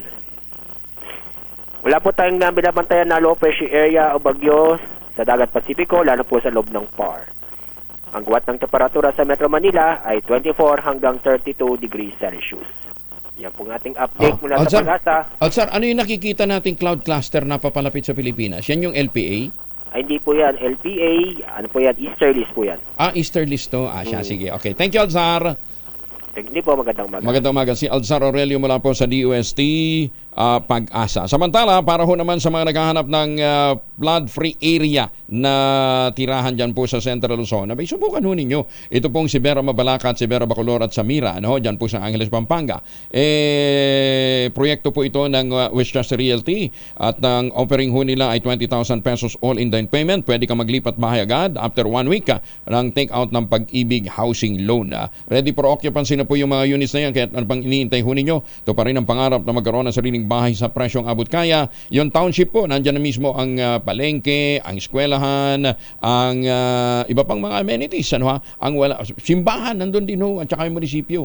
Ang wala lang ho ay ang ospital. Ayan, Kaya ito pa rin ang pangarap na magkaroon ng sariling bahay sa presyong abot kaya. Tumawag na sa 0996-501-5555 o dili kaya sa 0947-434-5555. Kung ngayon pa kayo magpapareserve, may chance pa kayong manalo ng bagong kotse. Bago ng bahay mo, may bagong chikot ka pa. O, saan ka pa? Dito ka na. Tawag na. 0996-501-5555 at 0947-434-5555. Maganda umaga, Pilipinas! May problema ba kayo sa sleep apnea? Pag-uusapan natin yan sa ilang saglit. Oras mo na sa buong kapuluan, 14 minuto na makalipas ang alas 5 ng umaga. Araw-araw masakit ang ulo nyo pagkagising. Tapos meron pa kayong sleep apnea. Alamin nga muna natin ano po ang sleep apnea mula po kay Ginoong Brian Posadas mula po sa Philippine Pharmacists Association. Sir Brian, magandang umaga po sa inyo. Kumusta na ho kayo? Hello, good morning, Kong Angel. Medyo mahina lang yung dating ng audio mo, Kong Angel. But, anyway, yeah. Loud and clear ka dito. Number 1, ang gusto naming maintindihan, ano ba ang sleep apnea at bakit ba kinakailangang ma-address natin ito? Okay. Kung ang sleep apnea, we have to clarify this kasi madalas ang mga tao, akala nila ang sleep apnea is purely a sleeping disorder. Ang sleep apnea is actually a breathing disorder na ang nangyayari, nagkakaroon ka ng repeated lapses or napuputol yung paghinga mo habang natutulog. It can last about 20 to 30 seconds repeatedly during your sleep. Yun. So, delikado pala yun. Delikado rin. Paano kung halimbawa hindi ka makarecover after 20 cuts, ay 20 posts? Correct. Kung ako meron akong obstructive sleep apnea, it was diagnosed. The reason why it was, I have to work on it para magamot siya, ma-manage siya. Kasi humihinto nga yung paghinga ko repeatedly. And during the time that I have Holter test, nalagay ako ng mga makina sa katawan, lumalabas, humihinto na rin yung puso ko. The longest time na huminto yung puso ko was around 5 seconds. Kaya sabi nung doktor ko, mamili ka Brian, pacemaker or magsisipap ka na kasi severe obstructive sleep apnea yung meron ka. Meaning, dahil humihinto yung paghinga ko, humihinto rin yung puso ko. Kaya delikado talaga siya at kailangan siya ina-address. Kasi alam naman natin kung, di ba, pag humihinto yung paghinga mo ng 20 to 30 seconds, apektado brain mo eh. Correct. Apektado all parts of your body. Walang supply ng oxygen. Yes, kaya talagang kailangan siyang ina-address ng mga tao. Yun nga lang, kailangan kung kasi ma-detect yan, ma-test ka. Kasi nako-confuse din yung tao between your conventional snoring and your sleep apnea. Magkaiba yung dalawang yon.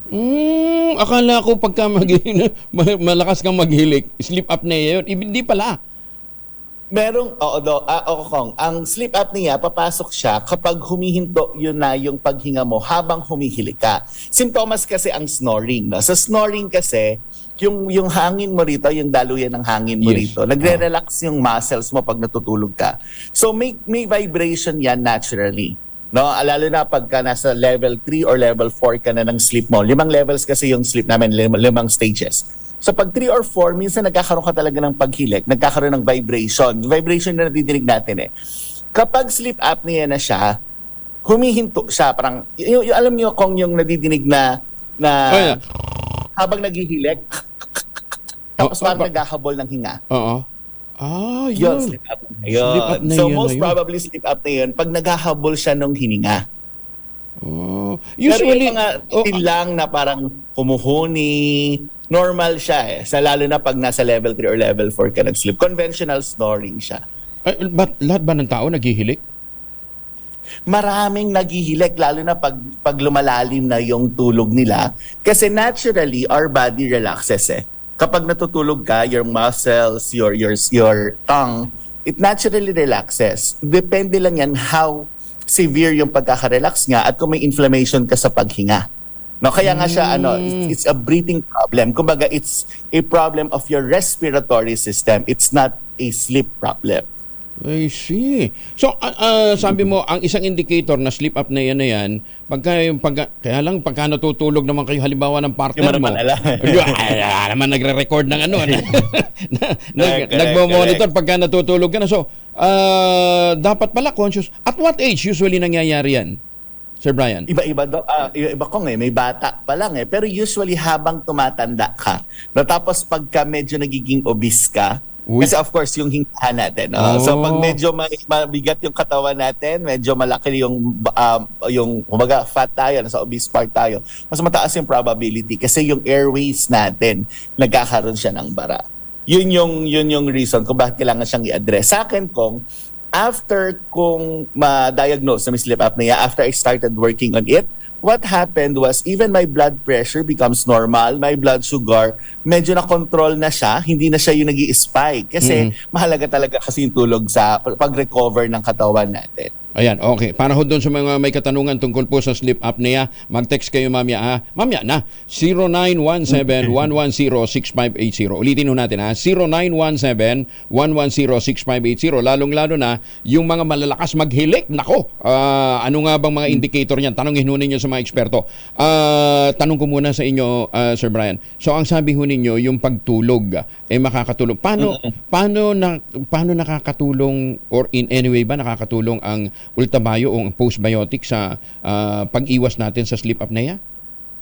Okay. So si Ultabio kasi with Amuse, si Ultabio is a food supplement coming from a microorganism. So patay na microorganism, we call it Lactococcus lactis strain plasma. So kapag pumapasok siya sa katawan natin, what it does is really it activates your immune system, specifically si plasmacytoid dendritic cell, and then yung apat pa natin, mga NK cell, T cell, hindi kagaya ng mga ibang vitamins natin na isa or dalawa lang, ito apat. Now, once na na-activate si plasmacytoid dendritic cell, yung commander tawag namin dito, mas maganda immunity mo, it prevents inflammation. So kapag na-prevent nga yung inflammation o nabawasan nga yung pamamaga sa katawan natin, kasama dun yung pamamaga ng dalawian ng hangin natin. Kaya yung mga tao, they have better breathing. Kaya nga even yung mga nag-exercise, mahalaga sa kanila ito kasi yung recovery nila, yung endurance nila mas maganda because there's less inflammation even on your airway. Isa rin sa reason, dahil medyo mas maganda yung breathing mo, lesser yung inflammation. Sabi nga kanina, pamamaga yan nung daluyan ng hangin ang naging isa sa cause ng sleep apnea. It can help, but what it really worked on, it also releases yung IL-6 ang tawag namin, interleukin 6, tsaka ENF na parts sa blood mo na nagre-release siya doon coming from your plasmacytoid dendritic cell. So what it does, it helps your body achieve the deep sleep. So kumbaga, usual pag ang tao natutulog level 1, level 2 yan, mga light sleep yan. Level 3, level 4, it's your body preparing for a deep sleep or the REM sleep, the rapid eye movement. Pag may REM sleep ka na, ito yung nananaginip ka, na medyo maliwanag yung panaginip mo, na parang real life yung panaginip mo. Usually, it's your REM sleep na. So, si Ultabio helps you achieve that. It's not a sleeping pill na magti-trigger ng pagtulog mo. Ang ginagawa niya, it generates deep sleep. So, maganda yung inflammation mo, mababawasan yung inflammation mo. Definitely, the sleep apnea, medyo makakatulong siya. Pero again, respiratory issue siya. Talagang naturally, minsan talagang umaatras yung tongue natin. Kaya better na diagnose. But it can help. Now, there are some of our users na nagsasabi, naghihilik ako, but ang tanong namin, napipigil ba yung hinga mo? Kasi again, it might be conventional snoring that is normal on your level 3 and level 4 sleep. Kasi nagre-relax talaga yan, magkakaroon ng vibration. But you feel that Kong. Ang sabi nga namin, ang malalaman mo yan kapag ka restless ka during sleep, tapos always tired ka pagkagising mo, most probably you have sleep apnea. But if not, it's just a conventional snoring. But again, this can be tested really through a machine na meron sa mga hospitals natin to detect sleep apnea ba yan. Dalawa kasi yan, Kong, mabilis lang. May obstructive sleep apnea tayo, tsaka may central sleep apnea. Obstructive, just your tongue, no, na nagbablock dito, and the inflammation. The central sleep apnea, may brain and respiratory disconnect siya. No, hindi balance yung rhythm pag natutulog. Okay. So mahalaga that we address the sleep apnea, but mahalaga din that we get a good sleep. Malalaman mo naman kung feeling tired ka pagkagising mo or feeling energized ka, which is what we feel with Ultabayo. Okay. Para ho doon sa mga tanong ho ninyo, dahil hindi ho natin pwedeng ibabad na matagal, marami pa akong gustong itanong kay Sir Brian. Tawag ho kayo, mag-text na lamang. Wag tawag, text lang para masagot ho kayo ng ma-accommodate mas maraming tanong. 0917-110-6580. Ulitin natin (0917-110-6580). Diyan ho kayo mag-text sa mga ating madalubhasa, pati ho kasama si Sir Brian Posadas. Sir Brian, thank you Thank you for joining us. Magandang umaga po. Thank you. Magandang umaga. Mula po sa Philippine Pharmacists Association ay nakausap po natin si Ginoong Brian Posadas. Teka muna, showbiz muna na tayo dahil kanina pa nakastambay si Gorgie Rula. Si Richard Gutierrez at Sara Labati, hiwalay na daw ba? Alamin natin kay Gorgie. Gorgie? Nagsisimula ng kumakalat ang isyong hiwalay na raw ang mag-asawang Richard Gutierrez at Sara Labati. Pero tahimik pa rin ang dalawa tungkol dito. Dalawang events na kasi ang nadaluhan namin na nandoon si Richard pero hindi kasama si Sara. Una ang 71st birthday ng kanyang inang si Annabel Rama nung nakaraang linggo at ang pangalawa ay ang Opulence Ball na inorganize ng kanyang kakambal na si Raymond Gutierrez na ginanap sa Marquis Events Place sa BGC nung nakaraang Martes. Solo na dumating si Richard at hindi kasama ang kanyang asawang si Sara. Sandali ko namang nakatsikahan itong si Sara Labati na nag-judge sa GeForce Project 2023 the competition nung nakaraang Lunes pero iniiwasan niya ang issue nila ni Richard. Ang latest pang nabalitaan namin ay nakatakda na raw umalis si Sara patungong Switzerland kasama ang dalawang anak nila ni Richard. Hindi pa masabi kung kailan babalik o babalik pa ba ng bansa ang actress at social media celebrity. Sinubukan din naming tanungin ang ilang taong malapit sa dalawa pero wala silang sagot. Hindi naman daw sila nagtatanong kung ano ba talaga ang issue ng mag-asawa. Kaya abangan na lang natin kung ano talaga ang totoo sa chismis na ito. Mula sa kanaunahan sa Pilipinas, DZRH. Ito po si Gorgie Rula, tuloy-tuloy sa pagbabalita, tuloy-tuloy sa serbisyo. Sama-sama tayo, Pilipinas. Maraming salamat, Gorgie. Baka wala lang sila tubig, panligo. Mamaya pag-uusapan nun natin tubig Pero yung Caloocan LGU may pakiusap sa mga kandidato. Hoy! Maglinis kayo! Maganda umaga, Pilipinas! Detalye na balita mula kay Edwin Duque, Aris 23. Edwin. Dahil buntag ko yung Edel, matapos ang naunda, sinimulan na baklasin ang Caloocan City Traffic Management. Ang mga campaign paternalya nitong nagdaang SK at barangay election. Inumok kapon ni Mayor Along Malapitan ang mga komandidato noong nakarang halalan na tumulong at paklasin ang sarili mga poster.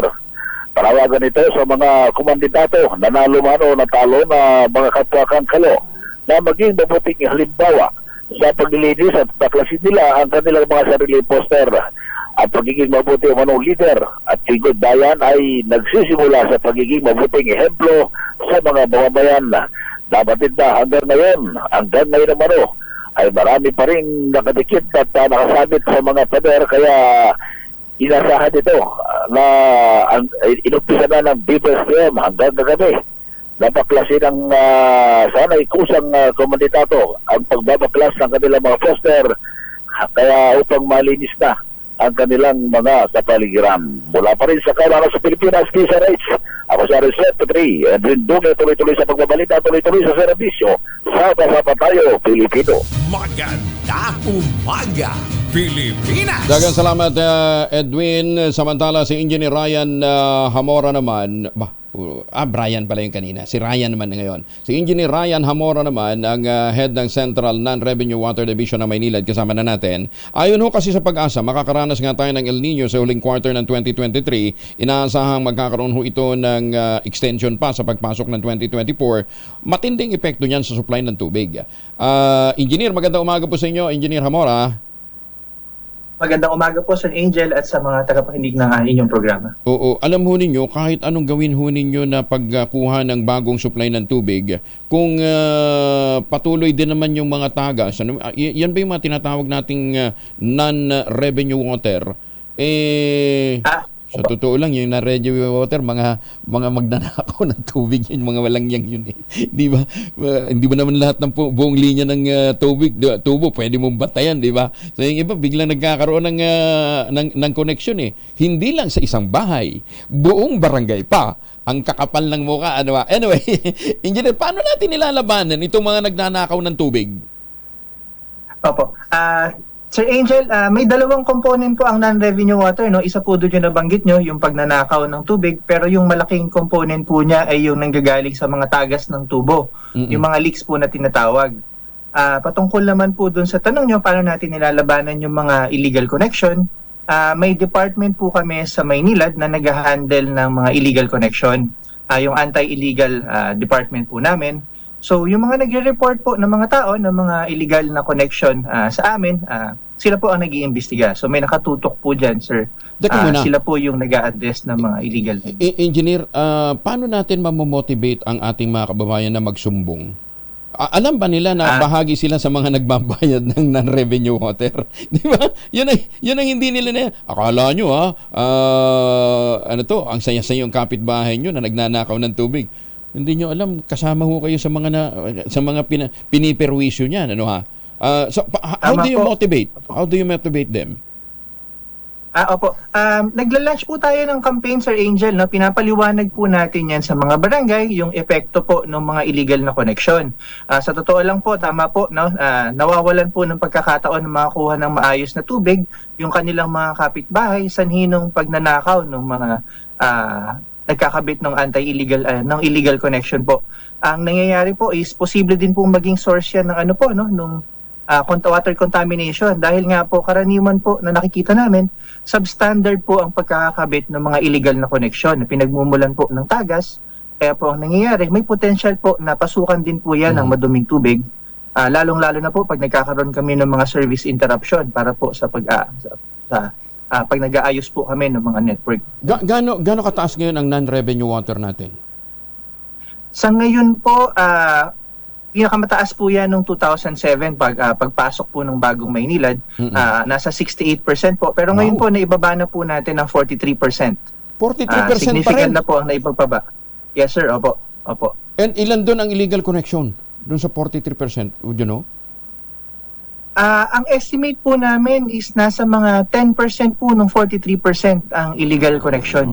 So nasa mga significant din po ang contribution ng mga illegal connection natin. Oo. Doon yung bang ibang service area, mababa ang NWR nila? NRW? NRW. Apo. Sir Angel, yung Manila Water po, higit po na mas mababa ang NRW sa amin. Kasi po, nauna po sila, no? Since 1997, nung magsimula ang privatization, nakapag-invest na po sila sa kanilang NRW program. Kami po ay pagpasok pa lang nung bagong owner nung 2007 nakapagsimulang mag-invest. So, nung unang privatization po mula 1996 hanggang 2006, wala po talagang naging investment sa NRW. Pagpasok po nung 2007, hanggang sa ngayong taon, gumastos na po kami, sir, ng 39 billion para po sa pagpapalit ng mga lumang tubig at pagre-repair ng mga tagas sa network. Ganon din po yung pagsasara ng mga illegal connection. Oo, kasi nga kung minsan, 'di ba, nagiging problema natin, hindi naman ganun kabilis na mag-ayos, 'di ba? Kasi may daan na huhukayin, 'di ba? Kung minsan yung pinagdaanan ng tubo, linya ng tubig na dati estero, may bahay na. Usually, paano nyo alangan ng bumbungkalin niya yung bahay? Ano ginagawa niyo pagka ganun, Sir Ryan? Totoo po, sir, no? Mahirap po yung trabaho nung pagpapalit ng tubo, ng mga lumang tubo, lalong-lalo na po sa area ng Manila. Very congested po ang Manila. Sa kabuuan po, may average na density ang cities at municipalities ng NCR na mga 21,000 po na katao per square kilometer. Sa Manila po, parte ng aming concession, nasa 73,000 person po per square kilometer. So, ganun po ka-dense and ka-congested talaga yung aming service area.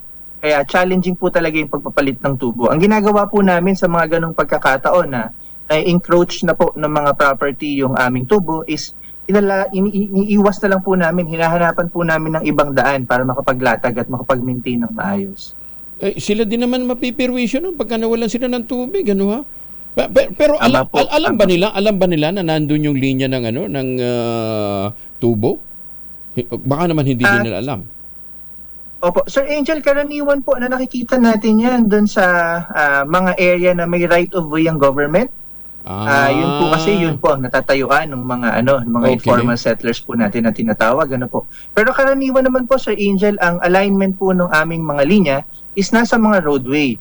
Yun nga lang din po, ang kalaban naman po natin dyan ay yung mga pedestrian at motoring public dahil talaga po hindi may iwasan. Pag nagsimula na po kami magpalit ng tubo, nakaka-cause po talaga ng traffic. So, hanggang kailan itong rehabilitation na ginagawa ninyo, Sir Ryan? Opo. Sir, ang major program po namin will run until 2027. So between now po, itong susunod na 5 taon, maglalagak po kami ng 16 billion para palitan pa po yung halos 20% pa po ng lumang linya ng tubo po sa Maynilad. Okay. So in the meantime, na meron tayong kinakaharap na kakapusan ng tubig, anong recommendation nyo sa ating mga kababayan? Sir, may 2 pong programa naman ng Maynilad para ma-mitigate ang parating na El Nino, o yung haharapin po nating El Nino. Yung una po is nagde-develop kami ng mga new water sources, kamukha po ng mga deep wells. May mga modular treatment plant po tayong tinatawag na nilalagay sa mga ilog, and then may dinedevelop po tayo, kino-construct na isang bagong malaking planta dito sa may poblasyon. Isang component po yun. Yung pangalawa po is yung pababa nga po nitong non-revenue water natin. So makakatulong po, sir, kung ang mga customers natin o kahit hindi po customers, yung mga makita po na leak o yung tagas, ganon din po yung mga illegal connection kung mai-report po sa amin agad para makatulong po sa pagbawas ng non-revenue. Saan i-report? May number ka sir, pwede po. Pwede po i-report sa 1626 yung amin pong hotline. And then may facility 1626 po. 1626. Ayan, okay, 1626. Opo. Okay. And then may facility na rin po kami, sir, sa may aming Facebook kung saan pwede pong mag-report po doon by just messaging po yung aming tinatawag na chatbot. Okay. So nag-receive na rin po ng mga ganong klaseng complaint po yan. Chatbox ng Maynilad Water. Apo. Okay, sige. Ng Maynilad pala. Okay.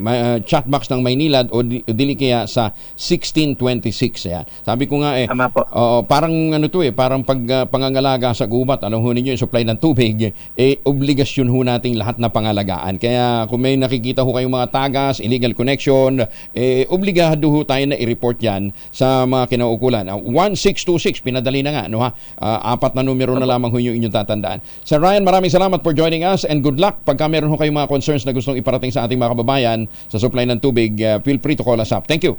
Magandang umaga po. Salamat, Sir Angel. Magandang umaga. Si Engineer Ryan Hamora ng Maynilad. Magandang umaga, Pilipinas. Pero kung talagang pahirapan po ang supply ng tubig, nandyan ho naman ang family alcohol. Dalawang formulation ng family alcohol na pwede nating pagpilian. Proteksyon ng pamilya laban ho sa mga mikrobyo. Panghugas na rin. Pang-disinfect din ng kamay kapag wala ng tubig. Ang family 70% ay isopropyl alcohol, especially prepared for clinics, hospital, pharmacies, laboratories. Pero okay na okay din po sa mga households. Very effective sa disinfection at sterilization. Ganyan ang bagsik ng family 70% ay isopropyl alcohol. Maghapon man yung gamitin, no problem. Hindi po manunuyo ang iyong mga kamay dahil meron po itong moisturizer. Yun namang mabangong family rubbing compound improvement cologne, yan ho yung mabangong isopropyl alcohol na ginagamit po ng mga masahista, mga barbero, mga doktor, mga nurse, mga komadrona. Ginagamit po yan for sponge bathing and other cleansing purposes. Family rubbing alcohol parang DCRH, subok na sa mahabang panahon, mabibili sa namang butik at convenience stores nationwide. Family rubbing alcohol, hindi lang pampamilya, pang sports pa. Magandang umaga sa grupo ho ng mga komadrona na papunta dyan sa General Santos City. Maganda umaga, Pilipinas. 42 na makalipas ang alas 5. Umaga, Pilipinas. 47 na makalipas ang alas 5 ng umaga. Magandang umaga ho sa mga Pilipino dyan po sa Hong Kong. Libingan ng mga bayani, dinagsa ng mahigit 84,000 katao nitong undas. Detalye na balita mula kay Edniel Parosa, RH52. Edniel.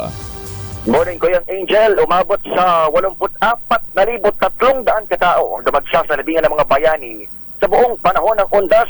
Ayon sa Armed Forces of the Philippines, kabilang dito ang pamilya at mga mahal sa buhay ng mga bayaning nakalagak sa Himlayan. Noong 1 pa lamang ng Nobyembre, nakapagtala ang pamunuan ng 42,790 visitors sa huling hantungan ng mga sundalo, ating Pangulo at iba pang mga makabayang Pilipino. Sa kasalukuyan, mayroong 53,548 na pangalang nakalibing sa LNMD, kabilang na si dating Pangulong Ferdinand Marcos Sr., na binisita ng anak at kasalukuyang presidenteng si Pangulong Bongbong noong All Saints Day. Sinasabing libingan nagtirik ng kandilang iba't ibang dumalawa, gaya ng Girl Scouts of the Philippines, bukod pa sa programang dinalawa ng Pangulong BBM. Kinilala naman ng AFP ang pagpreserba sa memorya ng mga umano'y nag-alay ng kanilang buhay para sa kapakanan ng bansa. Para sa kauna-unahan sa Pilipinas, DZRH, ito si Edniel Parosa, tuloy-tuloy sa pagbabalita, tuloy-tuloy sa serbisyo. Sama-sama tayo, Pilipino. Maraming salamat, Edniel. Samantala, heightened alert status ng PNP. Mananatili pa ito hanggang Lunes. Detalye na balita mula kay Bal Gonzalez sa RH5. Bal. Good morning, Kuya Angel. Ipatutupad pa rin ng Philippine National Police ang heightened alert status hanggang sa araw ng Lunes. Ito ay upang bantayan ang seguridad at kaligtasan ng mga magsisiwit babalik mula sa iba't ibang mga probinsya. Bukod dito, ayon kay PNP Public Information Office Chief Police Colonel Gin Pajardo, ay para mabigyan din ang mga pulis ng pagkakataon na magpahinga kasunod ng kanilang full deployment para sa barangay at SK elections at paggunita ng undas. Kahapon, mula sa full alert ay una nang ibinaba sa heightened alert ang level ng security status ng bansa na ipinatupad bago ang BSKE. Sa ngayon, Ani Pajardo, mananatili ang mga police assistance test sa mga transportation hubs at iba pang mga places of convergence hanggang sa makabalik ang mga nagsitungo sa mga lalawigan nitong nakalipas na linggo. Una nang nagpahayag ng kagalakan si PNP Chief Police General Benjamin Acorde Jr. dahil sa pangkalatang maayos at mapayapang pagdaraos ng eleksyon hanggang sa paggunita ng araw ng mga patay. Para sa kauna-unahan sa Pilipinas, DZRH, ako naman, Val Gonzalez, tuloy-tuloy sa pagbabalita, tuloy-tuloy sa serbisyo. Sama-sama tayo, Pilipino. Maraming salamat, Val. Maganda umaga, Pilipinas. At muli, huwag ho natin kalimutan ang ating mga mahal sa buhay na gusto nating regaluhan. Magbigay ho tayo ng pang-boost din ng kanilang immune system. Dark chocolate. Sabi nga po ni Dr. Helen Tan, yung dark chocolate actually ginamit na noong 1800 o 1700s pa para labanan ng smallpox. At ang tangerine chocolate ay meron pong variant na dark chocolate. 72% dark chocolate. At yan daw po ay makatutulong para ma-boost ang inyong immune system. Pero isa lang ho yan sa mga variants ng tangerine chocolate. Available na yan sa 0919-095-5935. Ang tangerine chocolate po ay produkto ng mga magnaniyog dyan po sa lalawigan ng Quezon. Sa tulong nga po ni Dr. Helen Tan, ito po dating mga umaasa lamang sa Kopra, ngayon ay mga MSMEs na. Kaya text ho kayo o umorder ho kayo sa 0919-095-5935 o dili kaya sa tangerinechocolate.ph para ho din nyo makita ang iba't ibang mga variant. Sabi nga ni Dr. Helen Tan, sino bang magmamalasakit sa produkto ng mga Pilipino kundi ang ating kapwa Pilipino? Kaya kayo dyan sa abroad, order na! Maganda umaga, Pilipinas! 9 na minuto na lamang bago mag-ACS ng umaga. Aga, Pilipinas! May nanalo na sa mahiwagang tunog, ha? Bukas, Monday, makausap natin siya. Once may announce na ho natin, verify ho natin, ha? Pinapapaspasan naman ng industry stakeholders sa gobyerno ang pagpasa ng panukalang bubuhay sa produksyon ng asin sa Pilipinas. Partikular na ang Philippine Salt Industry Development Act na amyanda sa Asin Law ang sinisisi ng ilang mambabatas kung bakit namatay ang lokal na industriya ng asinan.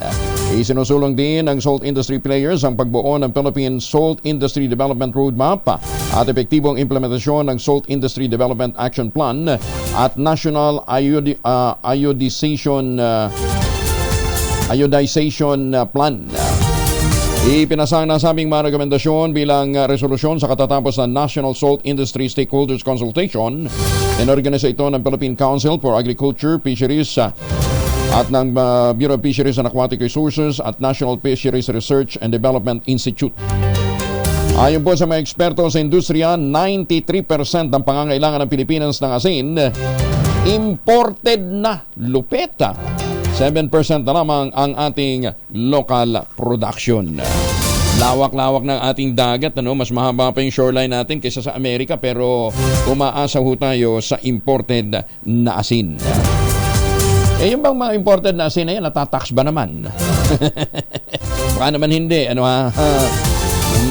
Maganda umaga ho sa mga suki natin dyan ho sa BIR, ha?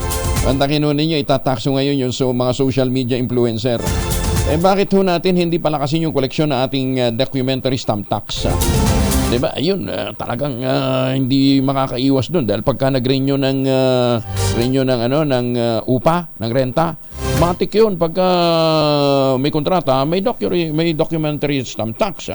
Dapat yan dapat ang tutukan. Kaya hirap na hirap makakota ngayon yung mga unit ho ng BIR. Yung large taxpayers group pa lang, yung LT, yung large taxpayers group, for the last 3 years, hindi pala ito nakakakolekta ng maayos.